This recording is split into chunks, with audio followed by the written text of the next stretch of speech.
ഞങ്ങൾ കോഴിക്കോട് നിന്ന് നേരെ ബസ് കയറിയത് തലശ്ശേരിക്ക്.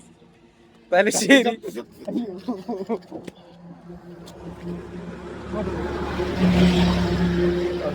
ഞങ്ങള് കോഴിക്കോട് നിന്ന് ബസ് കയറിയത് തലശ്ശേരി. തലശ്ശേരിയിൽ ഇപ്പൊ വന്ന് നിക്കുന്നത് പാർക്കിന്. അവര് പറഞ്ഞത് തലശ്ശേരി ബൈപ്പാസ്. അത് വിശ്വസിക്കാൻ മാത്രല്ല, ഇവിടെ വന്ന് ഇറങ്ങിയിട്ട് ഒരു മനുഷ്യ കുഞ്ഞില്ല. ഒന്നുമില്ല. അവിടെ ഇരുട്ട് മാത്രം. സമയം എത്രയാ?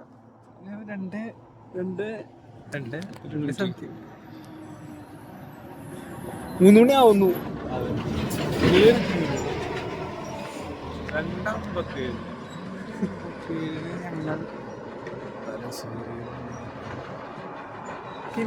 ആലോചിക്കാതെ ഒരു തീരുമാനം എടുക്കാൻ പാടില്ല എന്ന് ഞാൻ പലപ്പോഴുമായിട്ട് അനിയ പറഞ്ഞില്ലേ. അതെ, പക്ഷെ ഇത് നമ്മള് വിളിച്ചു. അതെ, നമുക്ക് സെറ്റാക്കാം. നമുക്ക് റൂം എടുക്കാനുള്ള കാര്യങ്ങൾ എന്തെങ്കിലും ഉണ്ടോ നോക്കാം. അടി പോയി നോക്കാം. ഇവിടെ തോന്നുന്നില്ല. റോട്ടില് പായ വെച്ച് ഇവിടെ വെളിച്ചില്ല. അതെ, അപ്പോ സമയം 3:30 ആവാണ്. 3:30. അപ്പൊ നമ്മള് എങ്ങൊന്നുമില്ലാണ്ട് ഒരു വഴി പെട്ടു. എങ്ങൊന്നുമില്ലാണ്ട് ഒരു ഓട്ടോറിക്ഷ അവിടെ എത്തിച്ചേർന്നു. അതെ അതെ അതെ അതെ അതെ, എന്തോ ഭാഗ്യം കൊണ്ടാണ്. ഒന്നുമില്ലാത്ത അവസ്ഥയായിരുന്നു. അതെ അതെ, ശരിക്കും ഞങ്ങളവിടെ പെട്ടിരിക്കുന്ന അവസ്ഥയിൽ ഒരു ചേട്ടൻ വന്ന്, ഒരു മാലാക അല്ലേ, ലൈറ്റ് ഒക്കെ ഇട്ടിട്ട് ഒരു മാലാക വന്ന് ഞങ്ങളെ പിക്ക് ചെയ്തുകൊണ്ട് വന്നു. അങ്ങനെ ഒരു റൂം കിട്ടിയിട്ടുണ്ട്. ഇവിടെ കിടന്ന് ഉറങ്ങിയിട്ട് നാളെ നമുക്ക് നമ്മുടെ പരിപാടി സ്റ്റാർട്ട് ചെയ്യാം. അതെ, നാളെ പള്ളൂര് ഭാഗമാണ്. പള്ളൂര് ഭാഗം, കൊയ്യോടൻ കോറോത്ത്. അതെ അതെ, നോക്കാം എങ്ങനെയുണ്ടെന്നുള്ളത്.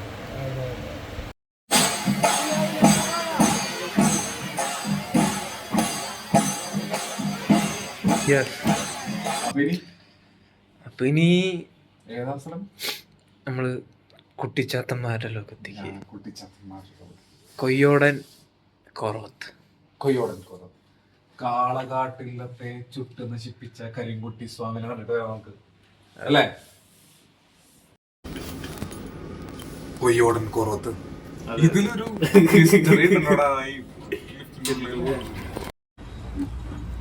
സംഭവം ഉണ്ടല്ലോ, നമ്മള് വിചാരിച്ച പോലെയല്ല സംഭവം. കുറച്ച് ഭീകരാണെന്ന് എനിക്ക് തോന്നുന്നുണ്ട്. ബിക്കോസ് നോക്കണവരോടൊക്കെ നല്ല അഭിപ്രായം പറയുന്നുണ്ട്. എല്ലാവർക്കും അറിയാം ഈ സാധനം എന്താന്ന്. ഇനിയിപ്പോ അവിടെ കണ്ടിട്ട് ഒരു മിസ്റ്ററി ഫീൽ ചെയ്യുന്നുണ്ട് മൊത്തത്തിൽ നമ്മുടെ യാത്രയിൽ തന്നെ. ഒരു മിസ്റ്ററി ഉണ്ട് കേട്ടോ ഞങ്ങളുടെ യാത്രയിൽ. അറിയില്ല, നോക്കാം.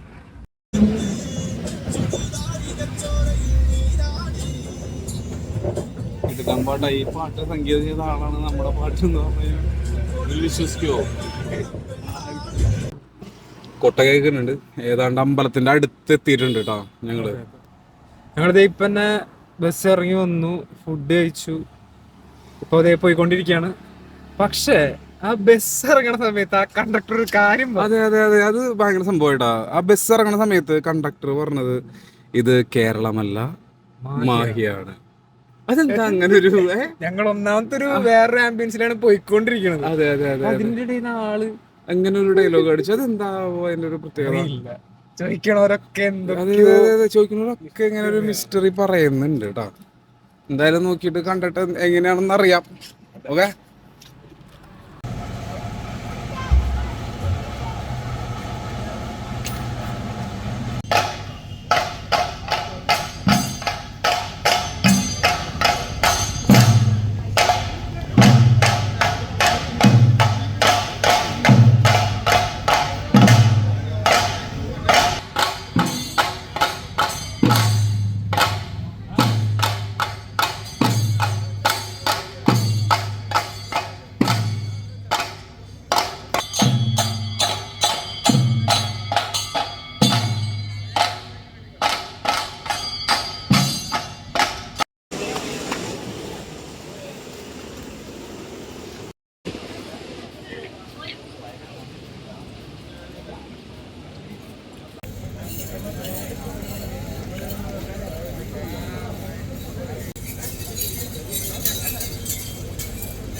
അപ്പോൾ ശാസ്തപ്പൻ തെയ്യം കഴിഞ്ഞു, നമ്മളത് കണ്ടു. ശാസ്തപ്പൻ വെള്ളാട്ട്. ശാസ്തപ്പൻ വെള്ളാട്ട്, തിറവെള്ളാട്ടാണ് ശരിക്കും. പക്ഷെ ഇതിൻ്റെ ഒരു മൈനർ വെർഷനാണ് ഇന്ന് നമ്മൾ കണ്ടത്. ഒരു 36 തെയ്യം ഉണ്ടായിരുന്നു അല്ലേ? അതെ അതെ, ഇളം വെള്ളാട്ട് എന്നാ പറയാ. അതില് ഇളം കോലങ്ങൾ എന്ന് വെച്ചാൽ ശരിക്കും ഒരു നമ്മുടെ നാളത്തെ കോലത്തിന്റെ ഒരു മൈനർ വേർഷൻ ആയിട്ടുള്ളൊരു പരിപാടിയാണ് ഇന്ന് കണ്ടത്. ഇനിയും നാളെ ഫുള്ള് തിറവെള്ളാട്ട് നമുക്ക് കാണാൻ പറ്റും. അത് നമ്മൾ ഇന്ന് രാത്രി അവിടെ തീക്കനലിടും. അതെ, ഇന്ന് രാത്രിയെങ്കിലും കത്തിച്ച് തുടങ്ങിയാലാണ് അത് നാളത്തേക്ക് കനലായിട്ട് മാറുള്ളൂ. കാരണം അത്രയധികം വിറകുണ്ട്. അപ്പം എന്തായാലും നമുക്ക് നാളെ ഈ പരിപാടിയും കൂടി കവർ ചെയ്യാം. 36 എന്ന് പറയുമ്പോൾ ശരിക്കും അതില് ഒരെണ്ണം മാത്രമാണ് എന്താ പറയാ സാക്ഷാൽ എന്ന് പറഞ്ഞത്. സാക്ഷാൽ പറഞ്ഞിട്ടുണ്ട്, അതായത് സീനിയർ ആണെന്നാണ് ഉദ്ദേശിക്കുന്നത്. അതെ, സീനിയറിന് അപ്പുറം അതാണ് ശരിക്കും മെയിൻ എന്ന് വെച്ച് കഴിഞ്ഞാല് അത് മാത്രമാണ് ഇവിടുന്ന് ഇതായത്, ബാക്കിയൊക്കെ നേർച്ചയാന്നാ പറയുന്നത്. അതെ അതെ അതെ അതെ, അതൊരു അരിത്തറ എന്ന് പറഞ്ഞിട്ടൊരു തറയുണ്ട്. അവിടെ അവര് ഈ സീനിയർ കയറി നിന്ന് കുറച്ച് നേരം ആട്ടം ഉണ്ടാവും. അത് കഴിഞ്ഞ് ബാക്കിയുള്ള എല്ലാ കോലങ്ങളും പയ്യെ വന്നിട്ട് അവിടെ കയറി നിന്നിട്ട് അല്ലേ? അതെ അതെ, ഓരോരുത്തരും അതിന്റെ പാത പിന്തുടർന്ന് പോകുന്നുണ്ട്. അങ്ങനെ 36 ഉണ്ട്. അതിൽ ഒരെണ്ണം സാക്ഷാൽ, അതായത് സീനിയർ. അത് പല രീതിയിൽ പല കൊല്ലങ്ങളിലും പല നമ്പറാണെന്നാ പറയുന്നത്. എന്ന് വെച്ചാൽ നമ്മുടെ ഒരു വഴിപാട് പോലെയാണെന്ന് അങ്ങനെയാണ് രീതിയാണ്. ചിലപ്പോ കൂടുതലുണ്ടാവും, ചിലപ്പോൾ 60, 70, 100 വരെ ആയിട്ടുള്ള ആൾക്കാരൊക്കെ ഉണ്ടായിരുന്നു എന്ന് പറയുന്നു. 100 വരെ ആയിട്ടുള്ള സമയം വരെ ഉണ്ടായിരുന്നു. അപ്പം എന്തായാലും അതൊരു അടിപൊളി പരിപാടിയായി. ഇനി നാളെ കരിങ്കുട്ടി, തീക്കുട്ടി, പറക്കുട്ടി, ചാമുണ്ടി എല്ലാത്തിൻ്റെയും തിറവെള്ളാട്ട് കാണാം. അപ്പം നാളെ കാണാം. ഓക്കെ. ഹായ്, ഞങ്ങളിപ്പോഴേ കേരളത്തിലല്ല, വി ആർ ഇൻ മാഹി. അതായത് കേരളം എന്ത് ചെയ്ത് ഇതവിടെ തിരിക്കാൻ പറ്റില്ല. കേരളം അവിടെ അവിടെ ആ ഭാഗം, ഇത് മാഹി. അതായത് മയ്യഴിപ്പുഴയാണ് ഞങ്ങളുടെ ഈ ബാക്കിൽ കാണുന്നത് പുഴ. അല്ലെങ്കിൽ ഞാൻ ഫ്രണ്ടിൽ കാണിച്ചു കൊടുക്കൂ. നീണ്ട് കിടക്കുന്ന മയ്യഴിപ്പുഴ. എം മുകുന്ദന്റെ മയ്യഴിപ്പുഴയുടെ തീരങ്ങളിൽ അവനോട് ഒരു നോവലുണ്ട്. അത് പണ്ട് വായിച്ചപ്പോഴേ എനിക്ക് ഈ മയ്യഴി അത് ഭയങ്കര റിയലിസ്റ്റിക് ആയിട്ടാണ് എഴുതിയേക്കുന്ന ആള്. അപ്പൊ ശരിക്കും പറഞ്ഞു കഴിഞ്ഞാല് നമ്മള് ആ കഥാപാത്രങ്ങളിൽ മയ്യഴിപ്പുഴയിലൊക്കെ വരണം, ആ സ്ഥലം കാണണം, അത് അത്രയും വിശദമായിട്ട് എഴുതിയിട്ടുണ്ട്. പക്ഷെ ഇത് ഇപ്പൊ എങ്ങനെ സാധിക്കും ഞാൻ വിചാരിച്ചില്ല. ഈ മാഹിയാണ് മയ്യഴി എന്നുള്ളത് എനിക്കറിയില്ലായിരുന്നു സത്യം. അതെ, ഞാനും ഇപ്പൊ നോക്കിയപ്പോഴാണ് അത് കണ്ടത്. ഈ മാഹി തന്നെയാണ് മയ്യഴി. ആ ഒരു മാഹിയുടെ മലയാളമാണ് മയ്യഴി എന്ന് പറയാം. ആ മലയാളത്തിന്റെ ഭംഗി നടക്കാം. അപ്പൊ ഇത് നമ്മള് നേരത്തെ പറഞ്ഞ പോലെ തന്നെ ഇത് കേരളമല്ല, Mahe. We are in Mahe. Puducherry ഒരു യൂണിയൻ ടെറിട്ടറിയാണ്, അതിലൊരു ജില്ലയാണ് മാഹി എന്നാണ് എൻ്റെ ഒരു അറിവ്. അപ്പൊ ഇതിന്റെ എന്ന് പറയുന്നത് മാഹി എന്ന് പറയുമ്പോ ഇതിന് ചുറ്റും ഒരു നോക്കുകയാണെങ്കിൽ അതിന്റെ 4 ഭാഗത്തിൽ ഒരു 3 ഭാഗം കണ്ണൂരും ഒരു ഭാഗം കോഴിക്കോടാന്ന് പറയുന്നത് ഒരു അവസ്ഥയാണ്. അത് എനിക്ക് ഏറ്റവും തമാശ പറഞ്ഞ ഒരു പാലത്തിന്റെ അപ്പുറത്ത് കേരളവും ഇപ്പുറത്ത് മാഹിയും. മാഹിയുടെ പ്രത്യേകത അറിയാലോ സ്വാഭാവികമായി. ഇവിടെ അതിന് പ്രത്യേകത എന്ന് വെച്ച് കഴിഞ്ഞാല് വേറെന്തോ ഒരു അതിന് പിന്നിലെ ചരിത്രം എന്തൊക്കെയുണ്ട്. ഫ്രഞ്ച് എന്തോ അതിലൊക്കെ എന്തൊക്കെയോ ഉണ്ട്. അതുകൊണ്ട് തന്നെ ഇവിടെ ടാക്സുകൾ പലതിനും കുറവാന്നാ പറഞ്ഞു കേട്ടത്. അതുകൊണ്ടാണ് കുറെ കാര്യങ്ങൾക്ക് ടാക്സ് കുറവാന്നാ പറഞ്ഞു കേട്ടത്. അതെ അതെ, ഈ മയ്യഴിപ്പുഴയുടെ തീരങ്ങളിലുണ്ടല്ലോ, അത് ശരിക്കും ഈ ഫ്രഞ്ച് കോളനിയെ കുറിച്ചും അങ്ങനെയുള്ള സാധനങ്ങളെ കുറിച്ചിട്ടൊക്കെയാണ് അതിന്റെ ഫുള്ള് അതിന്റെ ഒരു കഥ പശ്ചാത്തലം പോകുന്നത് ശരിക്കും. അതൊരു മാഹി വേറൊരു ആംബിയൻസ് തന്നെയാണ്. ചേട്ടൻ മുമ്പ് വന്നിട്ടുണ്ടെങ്കിൽ ഇത് വേറൊരു അവസ്ഥയിലുള്ള ഒരു മാഹി. ഞാൻ മുമ്പ് വന്നിട്ടുണ്ട് മാഹിയില്, പക്ഷെ മാഹി കണ്ട് തൊട്ട് പോവാന്നല്ലാതെ ഇങ്ങനെ മാഹി എക്സ്പ്ലോർ ചെയ്യാൻ പറ്റിയിട്ടില്ല. അതും എന്താണ് മാഹി എന്ന് ഇപ്പോഴാണ് അറിഞ്ഞു തുടങ്ങിയത്. അതിന് ഓരോ സ്ഥലത്തിനും ഓരോ കഥകൾ പറയാനുണ്ടാവും, ഓരോ ബ്യൂട്ടി ഉണ്ടാവും. നമ്മുടെ കൊച്ചു ഗ്രാമമായാലും നമ്മുടെ നാടായാലും അതിൻ്റെതായ സാധനങ്ങളുണ്ട്. ഉണ്ട് ഉണ്ട് ഉണ്ട് തീർച്ചയായും. നമ്മളുടെ Kodungallur Muslims heavy historical place ആണ്. അതേപോലെ തന്നെയാണ് ഇവിടെ. എന്തായാലും ഫുഡ് കഴിക്കാനുള്ള പരിപാടിയിലാണ് ഞങ്ങൾ. ഫുഡ് കഴിക്കാം. ഫുഡ് കഴിച്ചിട്ട് നോക്കാൻ ബാക്കി.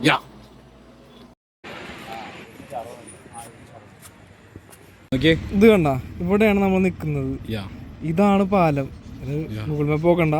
സോ നമ്മൾ നിൽക്കുന്നത് പാലത്തിന്റെ നടുക്ക്. അതായത് ഇപ്പുറത്ത് കേരളവും ഇപ്പുറത്ത് മാഹിയുമാണ്. ഇതാണ് കേരളം. അതെ, അത് കേരളം, അപ്പുറത്ത് മാഹി. ഇത് മാഹി ആൻഡ് ഇത് മയ്യഴിപ്പുഴയുടെ തീരങ്ങൾ അല്ലേ? ബ്യൂട്ടിഫുൾ.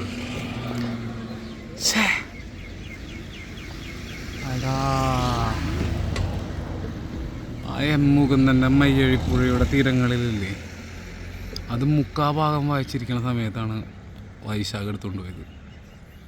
ഏത് വൈശാഖ് എന്നറിയോ? മാടൻ. മിസ്സായി.